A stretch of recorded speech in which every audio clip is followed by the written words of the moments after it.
following program is brought to you by friends and partners of End Time Headlines.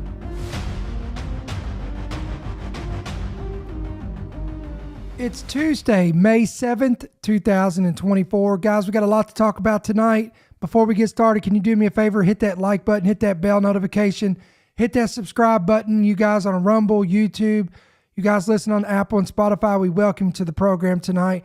Listen, if you're new, do me a favor. Let me know in the comment section below that you're new and where you guys are joining us from. We're going to kick it off tonight. We're going to talk about this bird flu thing, how this is continuing to spread across America, and what this could potentially mean going down the road. Even I wouldn't be surprised if something majorly shifts right around the election pinnacle or the peak of the election, right around October, maybe September, October, around in the fall months. Before we get started, guys, we do have a free app. We encourage you to download it today. This is how you keep up with our ministry, our headlines, all of our podcasts. Everything's going to be right at your fingertips. Go to your Apple Store, your Play Store, whatever your device is. Get our free app, download it, hit yes to push notifications, and you're going to be squared away. So by now, everybody knows about H5N1, aka the avian flu, the bird flu, whatever you want to call this. This is spreading across America. In fact, we got a map. I want to show you this map here. This is a map to show you where all of the cases now of this H5N1 avian flu has allegedly been reported. Look at this. You see all these circles and the dark circles. These are, again, this thing is spreading almost across the entire United States. Even down here, you see it. It was found in a quote unquote dolphin in Florida. Whoever heard of bird flu showing up in aquatic mammal life? But it showed up in a dolphin in Florida. It was also detected in a polar bear in Alaska. Yes, bird flu all the way in Alaska, all the way down in Florida. 85 cases of this were found in red foxes among 221 cases there. And then again, you have it on the West Coast. You have it up north. You have it in the midsection of the United States. So this is all over the place. Now, you may be wondering, why are we talking about this? Because we've discussed this several times. I do want to make a disclaimer. The information that I'm about to share with our audience does not necessarily mean that I 100% believe what the official narrative is being told to me. Okay? I just want to make that known, because a lot of times we will get responses from people, emails, messages, whatever, telling us, why are you sharing fake news, or why are you repeating the narrative of the media? Guys, again, we are informing you of what's going on so you can properly prepare, discern, and do what you need to do with it, okay? So again, I just want to make that disclaimer. But here's what's interesting about this H5N1 bird flu. It has now acquired dozens of new mutations, and authorities have ramped up the level of fear that is associated with this virus. In fact, when hundreds of millions of birds were dying because of bird flu, the mainstream media really didn't even talk about it. They were pretty much, for the most part, silent about it. We're talking about they were poultry plants, chickens, turkey. They were slaughtering them, and because of this virus, but you didn't really hear much about this. Then the bird flu began infecting all kinds of mammals across the globe, and now the mainstream media is kind of talking about it. Every now and then you'll see a little blip here come up there. But once we enter the middle, because we're January, February, March, April, May, we're 5 months into the new year. We're nearly at the halfway point of 2024, which is an election year. Now, all of a sudden, the mainstream media has ramped up the talk, the reports, the fear-mongering of the bird flu. Now, we know that there's only been one confirmed human case in the United States, and we're going to talk about that. And I'm going to tell you what they're telling us about that one particular case in just a moment. The mainstream media seems to be pumping out report after report after report about the threat that H5N1 could potentially pose to humanity. In fact, there was a recent report from the New York Times stating that the H5N1 has acquired dozens of new mutations, and apparently some of these mutations make it more adept at spreading between species. Quote, the bird flu virus sweeping across dairy farms in multiple states has acquired dozens of new mutations, including some that make it more adept at spreading between species and less susceptible to antiviral drugs. This was according to a new study. Researchers are also informing us that the bird flu acquired mutations in late 2023 that allowed it to jump from wild birds to cattle in the Texas Panhandle. We've talked about that. Researchers collected samples containing virus from 26 dairy farms across 8 states of the U.S. Cows are not typically susceptible to this type of influenza. However, the H5N1 appears to have acquired mutations in late last year that allowed it to jump from wild birds to cattle in the Texas Panhandle. Then, the virus appears to have spread on dairy farms from Texas to Kansas, Michigan, and New Mexico. And at least a dozen instances, since that, H5N1 has also spilled from cows back into wild birds and into poultry, domestic cats, and even a raccoon. And of course, a dolphin. They discovered a dolphin, a polar bear. So this thing has gotten absolutely crazy. So let's pump the brakes here for a second and let's talk about this logically. In the past, when bird flu would surface, it would appear, it would be seen again spreading in birds. Again, different types of species of birds. It would eventually fade away or it'd go away. You'd hear nothing about it. But now, for the past couple of years, it has been wiping out millions upon millions of birds across the planet with no end in sight. And now it's jumping to other mammals and even livestock. Now, why is this important? Because they're telling us, guys, that this could be a serious threat to our food supply. Anyone shocked by that? I mean, it's not as if there's been any emerging threats, disasters, or circumstances that has targeted our food supply in the past 2 to 3 years. Now, y'all remember that the only individual recently was a farm worker who caught the bird flu. He was a worker on a Texas farm who, again, caught the bird flu. According to the latest report regarding this individual, and I'm going to read this headline. This is from Express. First photo of Texas farm worker has emerged who caught bird flu, showing bleeding in his eyeballs. So here is I guess what you're looking at, if you guys are listening by Apple or by Spotify, we are looking at the images of this alleged worker on this Texas farm. And after he contracted the bird flu, it caused bleeding in his eyes. Again, this is the first image that has surfaced. It is thought to be the first known case of mammal to human transmission and comes as the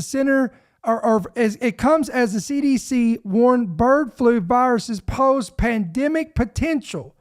Now, I want y'all to keep all of these cards out on the table. Okay? Why? Because these cards are going to come into play later on when we get through this podcast.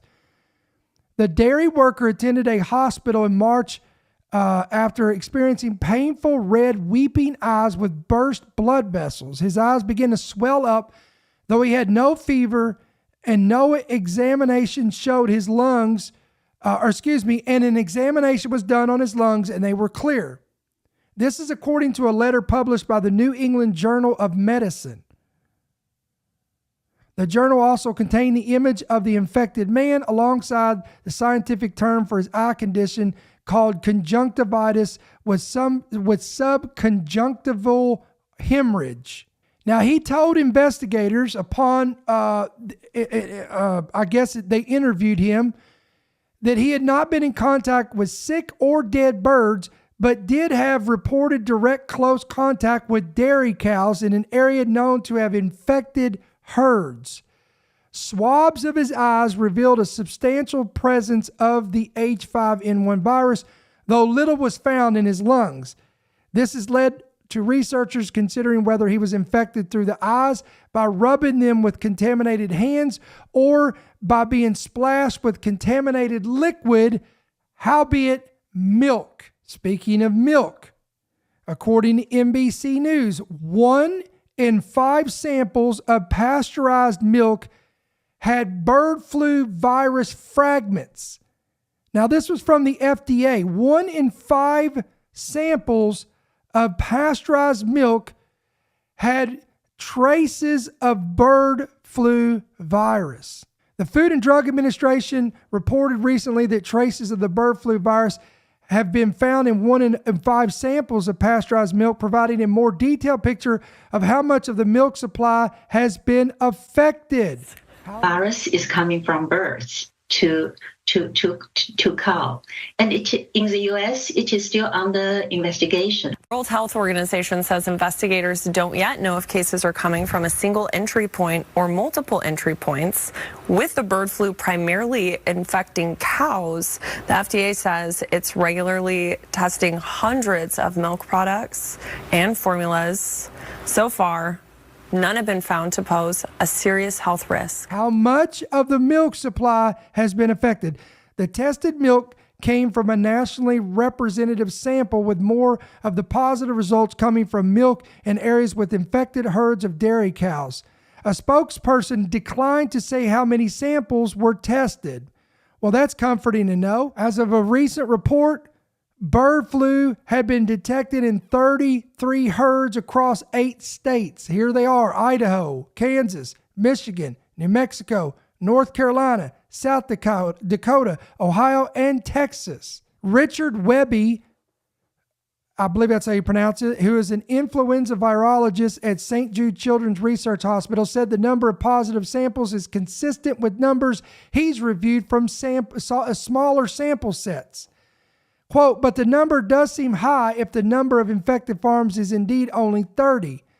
He went on to say that, quote, clearly there are more infected animals out there than being reported. Here's another report. This is from the Daily Mail. This is Dr. Rick Bright, who is a former HHS director, says that he will no longer drink milk from cows, period. He said, quote, I've studied bird flu for 20 years, and here's why I stopped drinking milk. Dr. Rick Bright warned that until there is more data that supports the safety, he is saying that this is just a minor inconvenience to pause his milk consumption. So he won't even touch milk because of this. Something to keep in mind here, folks, is this is not a journalist. This is not just some reporter. This is not just anybody. This is an individual. This is a virologist who has studied bird flu for 2 decades. And he's saying, I'm not touching cow's milk. He said, having worked with the virus for nearly 3 decades, he said, I've learned to respect it, and it surprises. The worrying comments come days after, again, what we just reported to you, the FDA finding traces of the virus detected in grocery store milk. According to this report, there was separate testing done in Ohio suggesting nearly 40% of all milk in the stores could be affected. The report indicates that scientists are demanding more evidence from officials to prove that milk is even safe for consumption, again, after this has been discovered. Experts are particularly weary of assurances from public health bosses, as the FDA previously said the virus could not enter the milk supply due to pasteurization. Oh, now, how? I wouldn't question the FDA now, would you? I mean, why are we questioning the FDA and the CDC and the WHO? I mean, they have always been so accurate in all of what they tell us. Now, I want to pull up another map here so you guys that are watching a visual of this. Here is the locations of the 33 farms that have reported case of bird flu in cattle. So you can see them right here: North Carolina, Ohio, Michigan, Idaho, South Dakota, Kansas, New Mexico, Texas, all even up in places in Wisconsin. A total of 33 farms across all of these states in the United States. Meanwhile, the United States, according to Reuters, is now testing ground beef and to see if bird flu outbreaks in dairy cows are impacting the ground beef. According to this report, the U.S. government is collecting samples of ground beef at retail stores in states with outbreaks of bird flu in dairy cows for testing, but remains confident that meat supply is safe. You do whatever makes you sleep better at night, buddy. You got to do what you got to do. Federal officials are seeking to verify the safety of milk and meat after confirming the H5N1 virus in 34 dairy cattle settles in 9 states since late March. The U.S. Department of Agriculture, will analyze retail ground beef samples with PCR tests that indicate whether any viral particles are present and conduct 2 other safety studies. According to a statement, some dairy cows are processed into ground beef when they grow old. According to Sarah Little, who's a spokesperson for the Meat Institute, she said, quote, "The USDA's additional testing is appropriate to ensure public health is protected and to stop the spread of animal disease." Now, in the report, it says that the department said this weekend that testing is not required for cows that are shipped over state lines directly to slaughter facilities from barns where they are sold. Those cattle only need documentation showing that they were inspected by a veterinarian. Now, if you don't think other countries are looking in and seeing what's going on and taking this serious, here's a report. Colombia becomes the first country to restrict U.S. beef. So they're pumping the brakes on this and saying, no, thank you. We don't want your beef. We don't want your tainted meat.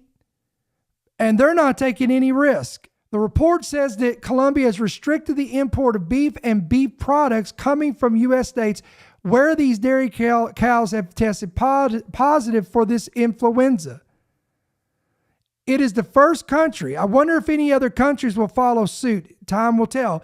But it's the first country to officially limit trade in beef due to bird flu in cows, and a sign of broadening economic impact. Interesting. A sign of broadening economic impact of the virus that has restricted poultry trade globally. So isn't it interesting that something else is impacting the food supply? Here's another report. All this going on, over 80,000 pounds. Picture this, 80,000 pounds of deli meat. That is a lot of meat, guys. Over 80,000 pounds of deli meat has been recalled across multiple states due to lacking inspection. So stop. So we're supposed to feel safe and secure because they're inspecting the meat to make sure it's safe for consumption, when over 80,000 pounds of deli meat has been recalled across multiple states because of lacking of inspection.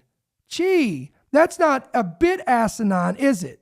Concept North America Incorporated, which is a New Jersey-based firm, is recalling close to 100,000 pounds of sliced prosciutto produced in Germany for not being inspected properly.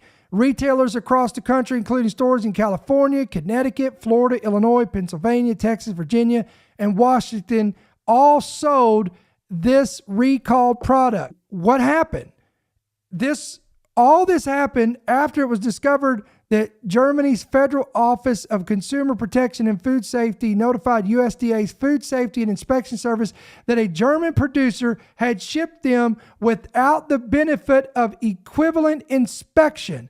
Now, I wonder, now, of course, this is in Germany and it's being sold to the US, but I wonder how much meat is on shelves of your favorite grocery chain.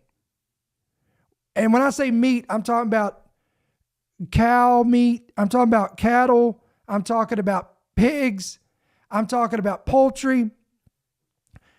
How much meat is sitting on them shelves that has not been adequately inspected here in the U.S. or wherever it's shipped? And you wonder why there is and I'm not saying this is the whole reason, but I believe it is a big factor.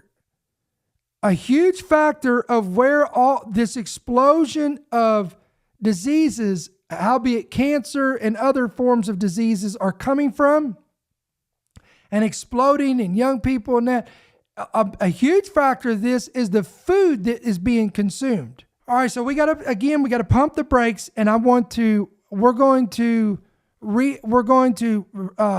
recap some stuff here. So the mainstream media is telling us, the CDC, the World Health Organization, the FDA, all of these organizations are telling us that the H5N1 bird flu it's increasingly mutating. It's continually to mutate. It's continuing to spread. It's jumped from birds to animals, and at least one individual has been infected with this. We know that multiple organizations are now, they're making it sound as if we could be on the precipice or the brink of a major outbreak among humans. I'm telling you, listen to the articles, read the headlines, listen to the reports coming from the news. Even cats, guys, in the state of Texas, there has been reports of cats that consume the raw milk from infected dairy cows in Texas, and they experience brain hemorrhaging and blindness. What? Again, these are new symptoms. These are mutated symptoms of this virus now causing, at least in cats we know of, brain hemorrhaging and blindness. So could this happen in humans? I mean, the man in Texas, his eyes were bleeding and hemorrhaging. What, hopefully they caught it in time. I don't know. I'm just saying, they keep sounding the alarm. They keep telling us, they're putting us on the forefront. And guys, please stick with me, because when I'm getting ready to get to my final point in just a minute of where this could be leading up to. Now I want to get you to the final point. This is where I'm going to bring the conclusion to this program tonight. In just a few weeks, there is what's called the WHO Pandemic Agreement. I want to read this report, from the Washington Stand. Americans stand just weeks away from handing over massive amounts of taxpayer funding, protective equipment intended for U.S. citizens, and an incalculable amount of influence over U.S. policy to the World Health Organization. The global governance body will resume meetings to revise the WHO Pandemic Agreement. You need to remember that. The Intergovernmental Negotiating Body, or the INB, established to draw up the text of the agreement in December of 2021, will hold its ninth meeting. Its ninth meeting is being held from April 29th all the way to May 10th. So we're in the middle of this. That provides us over 2 weeks before the 77th World Health Assembly meets from May 27th to June 1st in Geneva, Switzerland, to ratify this final document. The most recent updated version of this proposal of this pandemic agreement, appended on April the 22nd, would redistribute wealth and protective equipment away from the U.S., establish a global governing board with little accountability to U.S. citizens, and critics are warning that watered down U.S. sovereignty over how it responds to future pandemics. The latest version of the agreement calls on nations to adopt a, quote, whole of government and whole of society approaches to pandemics. We talked about this, guys, but now we're literally weeks away from this being signed into place. This includes the private sector and civil society. Governments should carry out so-called education programs that will suppress competing narratives about the pandemic, as the U.S. government did during the last pandemic. Nations must also conduct research to determine what forces hinder or strengthen adherence to public health and social measures in a pandemic, such as masks and mandates. I'll let you guess what the mandates regard. The WHO makes clear it intends to involve itself far beyond the physical aspects of the outbreak. The latest agreement invokes the, quote, public health impact of growing threats such as CC, or earth changes is another term for CC, poverty and hunger, fighting pandemics. It states requires nations to, quote, achieve greater health equity by taking resolute action on the social, environmental, cultural, political, and economic determinants of health. Wow. Tell me that's not a broad spectrum there. This includes adopting a controversial One Health approach. What is this? It attempts to balance the health of people, animals, and ecosystems as though all were equally valuable. Nations have the right to adopt legislation only in accordance with the Charter of the UN, the WHO Constitution, and the principles of international law, and their sovereign rights over the biological resources. They also may not make reservations that are incompatible with the object and purpose of the WHO Pandemic Agreement. Aside from insertions onto national prerogatives spelled out in the WHO Pandemic Agreement, the document establishes a, quote, conference of the parties, a group of unelected officials empowered to adopt new resolutions that will be legally binding upon signatories. The text makes the WHO pandemic arrangement easy to get into, but hard to leave. Once a nation signs on to the accord, it shall not be discharged from any obligations which occurred while it was a party to the WHO pandemic agreement, even after it withdraws. Quote, every nation shall also create a global health emergency workforce deployable to support upon request. Friends, can you see what this is forming? We're talking about a global governing body of officials from every nation that's going to get unprecedented power and authority to do basically whatever they want in the name of an emergency or a pandemic. Even the Family Research Council has concluded that this pandemic agreement puts in place the beginnings of a totalitarian state. Family Research Council official comment filed with the U.S. government warns that this pandemic agreement, as written and stated in its legalities, could authorize funding and support for abortion. The agreement obligates nations to assure the provision of essential healthcare services during pandemics, and critics say abortion can be held up as an essential service. All this is in the framework, it's in the fine print of this treaty. Now, don't you think it is very suspect that all of this is coming to fruition and the mainstream media is pumping out the fear-mongering of the bird flu? And it's spreading to cattle, it's spreading to dolphins, it's causing blindness and all kinds of crazy stuff in cats. It's mutating X amount of times. All of this is happening during an election cycle. I mean, does anybody else out there think that is just it's intriguing? I'm sure it's just a coincidence though, right? So why is it essential for me to talk about this? Why did I even bring this up?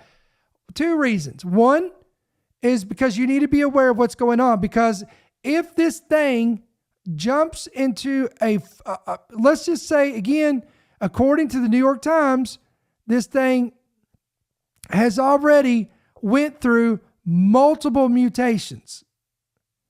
They have been warning us that it's not a matter of if, but when disease X emerges. Could this mutate to disease X? I don't know. Could this explode into human-to-human cases? And now all of a sudden we've got not 1 worker, but 12, and then 24, and then it spreads across 8 states. And then all of a sudden, all these dairy farm workers have contracted the virus, and cattle farmers have contracted the virus. All of a sudden, it's mutating again. I'm just throwing out scenarios here. If this happens, I personally would not be shocked nor surprised whatsoever, based on everything I just told you right now, based on what I know that they have prepared and put in place, and all the nations are putting their signatures on, that again will all be set up and put in place for such a scenario to emerge. So would it be shocking if that happened? Number 2 reason why I'm telling you this is because if this was to happen, as a believer, does this shake my faith? No. Does it make me question the Bible? Absolutely not. In fact, your Bible warned about pestilences. Matthew 24, he said there will be pestilences, plural tense, as one of the signs in the last days that's going to help usher in the coming of the Lord. Now, it never said the source of the pestilences. It never states what the source of it is. So it could be natural. It could be man-made, manufactured. We don't know. We just know that based on the Lord's warning to us, there is coming pestilences in the last days. And we need to prepare accordingly. We need to know that it's in the Word, and know that this, again, believe it or not, I believe everything we're telling you right now and what we're sharing with you today is yet another sign that this thing is wrapping up and closing up on all kinds of levels. And remember, yes, pestilences, we've covered that. But remember, guys, there has to be, in the last days, a forming of a final empire of Bible prophecy that will be ruled and controlled by the Antichrist, which, by the way, he will have a system set up where he'll be able to track every person on the planet. And we've talked about that. How's that going to happen? Whatever this system is of buying, selling, and trading that goes in the right hand and in the forehead, it is, don't miss it, it's going to be able to determine the health status of every person on the planet. All that information is going to be in that, whatever that is. A chip, a device, a digital tattoo, I don't know. But I know, again, based on the Word of God, that you won't not be able to buy, sell, or trade without the mark, the number, or the name of the beast. Okay? So all these, again, please don't forget to hit that like button, hit that share button, hit that bell notification, share this content, let people know, hey, you need to be aware that it is an election season. Listen, in January, I think it was in the first of this year, we did a podcast called Get Ready, or I don't even remember the name of it, but basically I'm going to give you the sum of what we were talking about. It's an election cycle, so get ready for anything. Get ready for crazy, get ready for spectacular, get ready for anything, because it's an election season. And boy, has it met the expectations. Everything from crazy disasters, weather, plagues, pestilences, everything you could think of. And it's right on par for the time and season that we're in. And it should not shake you in your faith. Because Jesus said in Luke 21:28, when you begin to see all of these things coming to pass, look up and lift up your heads, because your redemption is drawing near. Listen, endtimeheadlines.org, endtimeheadlines.com. We're getting ready to sign off for today. Folks, we will be off tomorrow on Wednesday, May 8th, but we'll be back, Lord willing, May 9th and May 10th, which will be Thursday and Friday night. We're going to have some equipping messages, so get ready for that. I know many of you guys love those. We're going to have those unless something comes up that we feel like needs to be brought to the front stove and everything else put back to the back burner. But we plan on coming out here Thursday and Friday strong with some equipping messages. Guys, we want to again encourage you to download our free app. It's available on Apple and Android devices. Get it today. Hit yes to push notifications. You're going to be good to go. And again, if this ministry informs you, equips you, encourages you, all of the above, pray about becoming a monthly partner. You can do that 2 easy ways: electronically through the app or the main website, or you can give by check or money order by making it out to End Time Headlines, P.O. Box 1391, Monroe, Georgia, 30655. So again, we love you guys. We appreciate you. We thank you. Thank all of our partners, our intercessors, all of you guys who help us continue to do what we do week after week after week. Again, I can never express words for my gratitude for your partnership and for the blessings that you've bestowed upon our ministry. So we're going to sign off for tonight. We'll be right back here again in a couple days on Thursday, May 9th, 7 p.m. Central, 8 p.m. Eastern, same time, same place, same channel. Until then, may the Lord bless you, may He keep you, and may His countenance shine upon you. We'll see you soon. Thank you for listening to the End Time Headlines podcast. We pray that you've been blessed and equipped by today's message. For more information about how you can help partner with our ministry, please visit endtimeheadlines.org.